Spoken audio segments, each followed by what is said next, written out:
I'm here at a very quiet training rink next to Rho Fiera Milano Ice Hockey Arena. There's a quarterfinal going on there, but all is quiet here, so I can hear you guys. How's it going? Awesome. Great. Awesome. Yeah, no, I mean, honestly, we were excited for this, Matt, because it's, the opportunity to talk to you being there. And I know that you talked to Sophia as well, but the two of us had talked, I think it was at a morning skate at TD Garden. And I was like, oh, what have you been up to? And he's like, oh, I'm actually going to the Olympics. I'm like, oh, that's awesome. So I guess the first question, Matt, is how has the experience been for you so far? It's been fantastic. It's really, Adam. It's everything that I expected it would be, or hoped it would be. Great hockey, great atmosphere, fans all over the place, crawling all over the city with different jerseys and people trading pins, and it's just a really cool atmosphere. It's a fantastic event, and I'm really honored to be here. Actually, We have so many questions, obviously, about the events you're covering and your work, but we wanted to start with just the experience. So I'm going to keep rolling with it. Where are you? Are you in Milan? Obviously, the Olympic Village is for athletes, and I believe maybe some of their family members, maybe not though. But the Olympic Village for athletes. How far are you from that? What's the travel like? Kind of take us through that. Like, how long does it take you to get to the venues, and where are you staying? yeah, that was a real big talking point, Sophia, early on in the games because I think people got here and they realized that not only is Milan a huge city, but the mountains are pretty far away. So if you're here to watch hockey, you're probably watching hockey because there's games all the time, as we know. I myself, I'm going to be covering this Winter Olympics, and it's kind of dawned on me that I'm not going to get a chance to go see really any other events. There's one rink. This is where I'm at now, Rho Fiera, or Row Arena, on the west side of the city, and then the southeast side of the city is the main rink, Santa Giulia, which everybody's heard about, talked about. It's got the cool rings on the outside. Very much still a construction project. I don't know how much we want to get into that, but it's a very interesting place. Here is kind of like a convention center that they've set up, a temporary training rink, as you can see behind me, and a game rink that has been packed every single night, about 6,000 fans. So it's really spread out. When we were getting set up to come over here, there's so many different kind of hoops you have to jump through. You have to be cleared all these different types of ways. Send in your documentation, etc. You download an app, and that is like a little QR code that you can scan to get all over the place. You can go on buses. You can take the metro everywhere. If you want to get up to the mountains, 3, 4, 5 hours away, you can do that as well. So I've just been tapping my phone and going all over the city. It definitely, it takes a while to get out here. It's about an hour from my hotel. The other rink is about a good 45 minutes. And what's been kind of crazy, you guys, is the Team USA games are all at 9 p.m. local here, 9:10 local here. So it's a bit of a scramble to get out of there after the game. You do the mix zone. It's crazy. There's, the players are walking through. You're trying to stop them to get a comment. All of a sudden there's a crush, once somebody stops, everybody kind of, jumps in with their recorders. You can feel it over your shoulder. And then you write your story, and then you run to catch the last shuttle. And then, you're reminded again that it's 6 hours ahead here. So you call back home and say, to your editor, hey, I just filed my story. And they're like, yeah, we'll take a look in a little bit. Yeah. Yeah, It's, still getting it's used a to the different time time change, over here. right? Well, I do want to get into the hockey at some point, but you brought up the rinks, and everybody made such a big deal about the rinks not being ready. There were all sorts of pictures of under construction. Is it going to be ready? Is the ice going to be ready in time? You had the NHL, I think it was the Players Association, saying, if the rinks aren't ready, there's not going to be NHL players in Italy. So with all that said, the Olympics have taken off. There is hockey. What is it like at the venues? Well, to that point, I'll say everybody kind of forgot about that once they got here and once the puck dropped, right? I mean, there was a little bit of worry going in. Is the ice going to be okay? They're just finishing it now. They're just kind of layering frozen sheet on frozen sheet to try to build up that big chunk that they can skate on. It was a little bit rough at the start. I think it continues to be that, but no one's talking about it. The venues are really interesting though. They like, I would consider I'm not a tradesman, but I think I have enough of an eye here to notice that it's still very much an ongoing construction project out there in Santa Julia. There's unfinished concrete, there's dust on, kind of barriers that they've just put in. Eventually, I think this is going to look like a really nice, state of the art arena inside. Don't get me wrong, it looks great. But if you're walking, to go down the hall and you take a wrong turn, you might stumble into an area that you should probably have a hard hat on if you're going to be stepping inside the door. It's interesting. It looks beautiful from the outside. I'm sure you've seen the shots of it at night. It looks beautiful. The rings are illuminated in the kind of blue and green colors. It looks really nice. It's a strange setup. If you ever went to Barclays Center and covered a game there, it's kind of like it's a little funky. Like one side doesn't really match the other. It's not symmetrical. There's a big wall. I think that's where they decided to kind of, cut off the installation of certain seats and luxury boxes and just kind of put up a big wall and say we couldn't finish this. I was joking with another reporter, and I I'm not trying to knock the Italians at all. Like I can only imagine, what kind of a project it is to put on the Olympics. I mean, you're building these new venues, and there's so much that goes into it. So many different, kind of entities that you have to, get on the same page to do this. But it is kind of funny when you think about, the way it kind of looks when you're walking in. There's just some areas that are just so unfinished. It has that feel of, hey, we just kind of put all this stuff in the closet, because people are coming over, so we've got to just like shove everything in the closet so the living room looks nice. Kind of has that feel a little bit. Hey, I do. That's the best analogy ever because I do that all the time. I feel so seen. I understand exactly what's going on with that analogy. So good job with that. But on that note, is are the rinks kind of like the Arizona facility used to be, where it was on its where the Coyotes used to play, kind of on its island, and then you're building up restaurants and bars around there, or are we looking at kind of the middle of maybe not the middle of the city, but was there already stuff to do it, or is it on its own island, kind of? Yeah, no, the main rink is very much it's pretty much flattened all the way, around it. It's just like a big clearing that's kind of near, like an exit kind of interchange with roads and stuff that lead, all different directions and the highway out. It's a little bit suburban, so I think the plan is to have a big entertainment district and have concerts there. And I mean, there's just they haven't even made the parking lots yet, so it's just very new. Shuttle buses are taking fans, in and out. So yeah, very different place. This row rink that I'm at now is at like a convention center. There's a huge long area. It's like an outdoor mall that's covered. It looks really cool. It's kind of like a modern design. There's shops everywhere, but it's about a mile from the metro along this outdoor mall to get to the rink. So that was kind of an adjustment for people that were carrying cameras and lugging heavy bags and stuff for the first few days of the tournament here. I'm seeing that outside of the actual game rink, like you said, it's still kind of a construction zone, and it's going to be built up eventually to be this really beautiful facility. But I'm seeing two small, almost like porta potty size beer tents for people to get beer, and I'm hearing a lot, and the lines are like 2 hours long. Can you give us any insight there?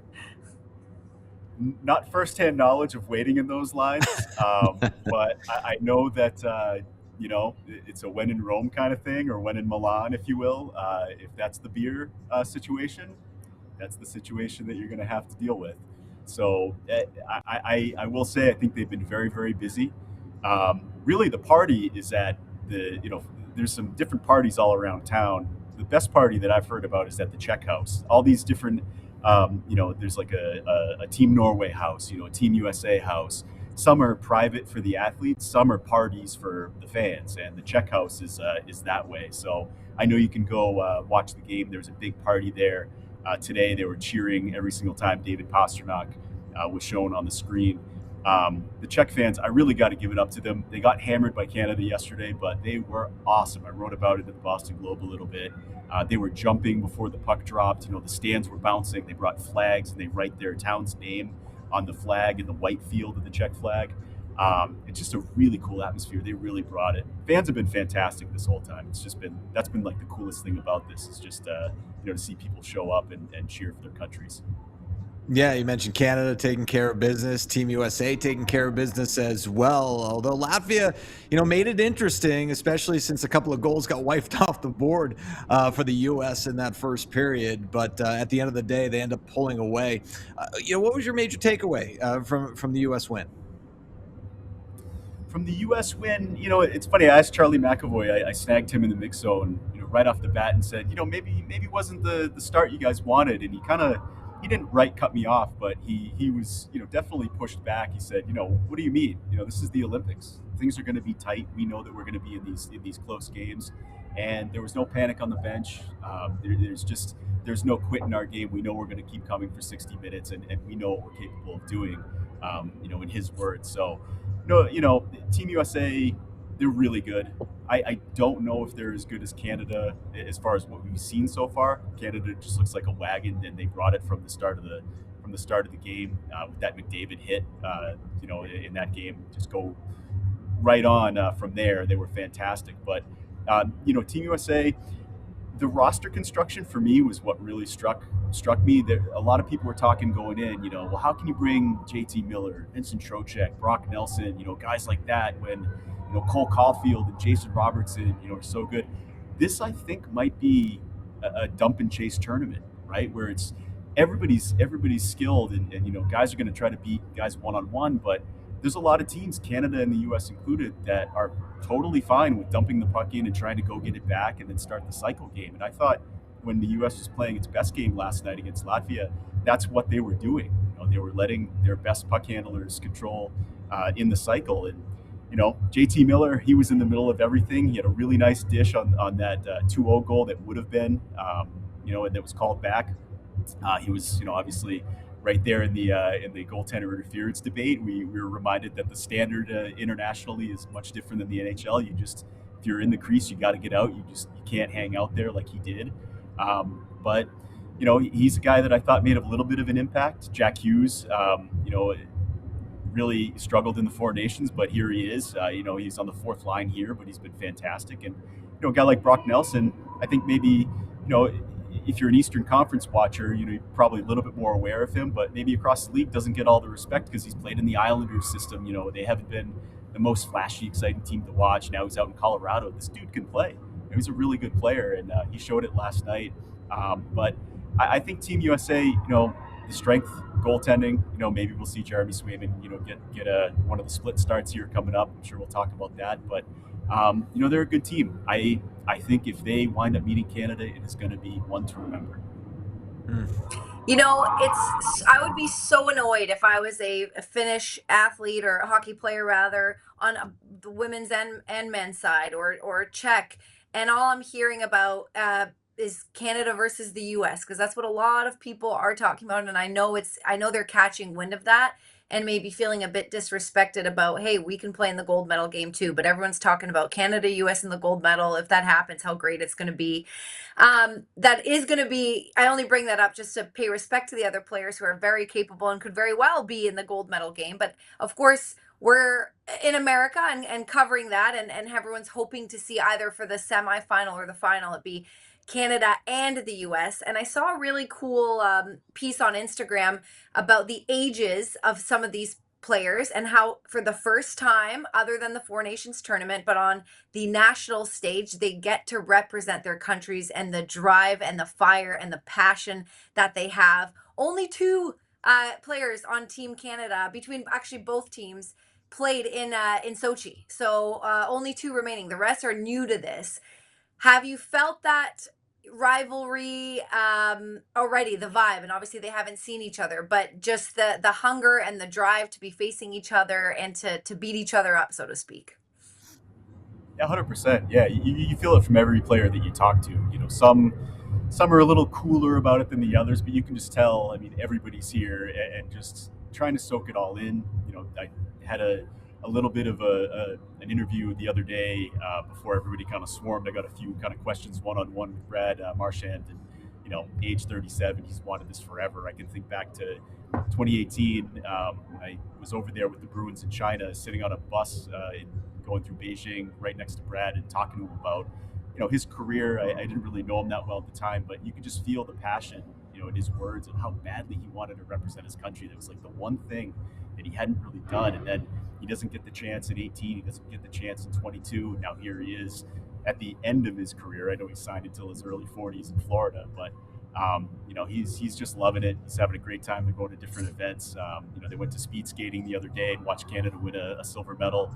But talking to Nathan McKinnon after the Czech game, there was one play where he had a tap-in goal. He didn't really do a whole lot. He was great in that game, don't get me wrong, but on that particular goal, he didn't do a whole lot. It was assisted by Connor McDavid and Sidney Crosby. And a Canadian reporter asked him, hey, what'd you think of that? He said, yeah, it was, only two of the best players ever to play the game passing me the puck. It was pretty cool.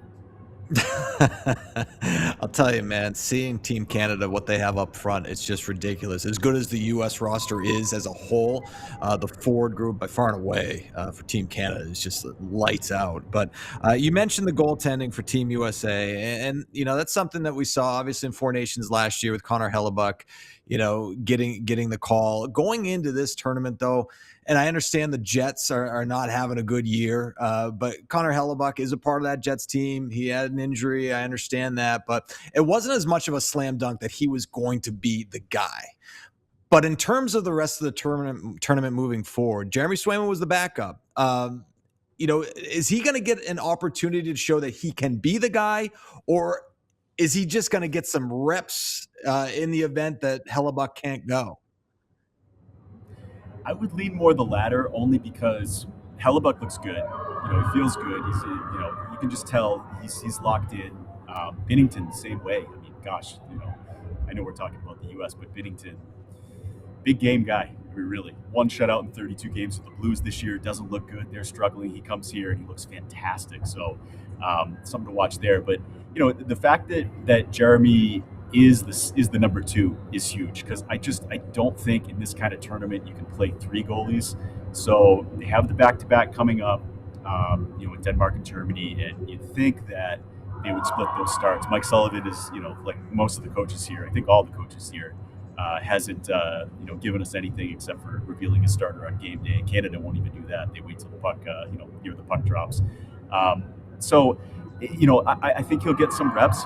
Now, it's tough because say he has a fantastic game, say he plays tomorrow against Denmark. Well, then they play Connor Hellebuck against Germany. Say Connor Hellebuck has a fantastic game. Well, now you're kind of back to square one. So Swayman's got the right attitude. He's here. He's happy to be here. He's positive. He's the same Jeremy that, we know back in Boston. And, whether he gets on a run, I think, really depends on how Hellebuck fares, which that's kind of the breaks when you're a goalie, especially in the short tournament. You mentioned Jordan Binnington just really quick, because I heard an interview with Elliot Friedman asked about how come he's such a a tournament guy, because he played well in the Four Nations, and his answer was also just the roster construction. He said, no offense to St. Louis, but the roster construction on Team Canada, you're playing with some of the best guys in the world in front of you, so there's that. And he noticed that he was staying calm, and we know he's fiery, so I think that's going to be really important for him to remember as if and when eventually these two teams face each other. On the women's side, Matt, I don't know, again, with your schedule and how things are going, how much time you've had to be around them and to talk to the any women team that's dressed for the Olympics. But the big story here in Canada, I'm in Toronto right now visiting. So the big story is that we're talking about how U.S. absolutely spanked Canada, the biggest margin of goals, 5-0 ever in Olympic hockey between these two teams. And we know their history is deep and rich. What's the vibe there? Is this something that the U.S. is feeling extra confident about? What do you know about what's going on in their minds beating Canada that way? Yeah, I've had a quite a good look at both teams. The women get started earlier than the men, so as soon as I got here 4 days in advance of the opening ceremony, and was able to dive right into the women's teams and tournament. Sophia, you can tell your friends that they might be okay. Marie-Philippe Poulin was at Canada practice today, which is huge for them because she's definitely not 100%. I was not at practice, but talking to some of the reporters who were there and seeing some of the social media stuff, she was definitely favoring her right leg, which was injured on a hit by Kristina Kaltenkova, the the Czech, number one forward for them. She's just a wrecking ball, and I think she has that kind of attitude Kaltinkova does, that she loves this kind of stuff. She really wants to put a dent in Canada and U.S. and everybody else if she can, and make her mark on this tournament. But Canada, they're not going to win gold without Marie-Philippe Poulin. I'll say it. It's the U.S. is too good. They're fantastic right now. They're running on all cylinders. Caroline Harvey and Abby Murphy have the attention of everybody right now with the way that they're playing. Talking to Bill Guerin the other day, the Team USA men's general manager, he said, I called my wife before she took off from Milan, and I told her I have a new favorite player, and it's Abby Murphy. And then 2 seconds after that, we were talking to Matthew Tkachuk, and I asked, what were your, I know, the men went to see the women's game. What were your takeaways and all that? And he said Caroline Harvey's like Bobby Orr, and when you watch them play, it's like, we have to bow down and pray to the shrine of Bobby Orr, New England, and rightfully so. But it's like, yeah, she's doing stuff Bobby Orr does. I can think of, the 2-0 goal, against Canada. Caroline Harvey strips a puck from Sarah Nurse along the boards. She's right next to Erin Frankel. There's like not that much space at all, and there's two forecheckers closing on her, and she splits them both. She just jets right past them, gets to the red line, dumps it into Abby Murphy. Abby Murphy makes that absurd backhand pass where she's spinning. It's no look right on Hannah Bilka's tape in front. Just an incredible play from those two, and a finish from Hannah Bilka, by the way, formerly at the Fleet. They're playing such a high skill game. It's so fun to watch. I think if Canada, they're gonna kind of take it easy with Marie-Philippe Poulin and make sure that she's ready for a potential gold medal matchup with the U.S. if they can get by. We got to give them their respect. Sweden, Finland, the Swiss are capable. The Czechs. Last I checked, they were losing to Sweden. They might have already lost, so maybe they'll be out. But there are some good women's teams. Just no one's on the level of Canada and the U.S. And the U.S. definitely has the upper hand in that matchup right now if they were to meet. Yeah, and all that talent. We didn't even mention the goaltenders for Team USA, right? A couple of former Northeastern stars. One star of the Boston Fleet, and Erin Frankel. I believe the first goaltender to shut out Canada on the Olympic stage, which is just incredible. You mentioned all those other teams, that could be in the mix as well. So with that said, how important is the goaltending for Team USA? Critical. And Gwen Phillips too, another Northeastern Husky. She's fantastic. I believe she set the NCAA record for save percentage, or was number 2. So she's extremely capable. Playing for Ottawa now. But it's Erin's net right now. She's been locked in. You're around her and you're talking to her, and there's just nothing but focus from her. She gets a little bit of a reputation among reporters that really cover women's hockey regularly for being kind of bland, and she doesn't give you a quote or whatever. But I mean, I just see a netminder who's focused. She's just locked in, and boy, is she good. She's small, but her reaction time is incredible. Her athleticism is fantastic, and they have a real good one. And of course, much like with Binnington in Canada, she's playing behind a fantastic defense. Caroline Harvey, Haley Wynn from the Fleet, is having an impact tournament. She could easily be Team USA's number 1 defenseman if they didn't have Caroline Harvey. Megan Keller, who's leveled up her offense in this tournament. Layla Edwards, a little bit of history, became the first Black player to ever score a goal for Team USA's women's team at the Olympics the other night. So, I mean, she's 6'1". She's and she can move like that. It's amazing. So, just definitely fun to watch. And we've talking all about defense and goaltending. It's like Hillary Knight is 1 goal away from setting the all-time record, for goal scoring at the Olympics for Team USA. So some special stuff all around.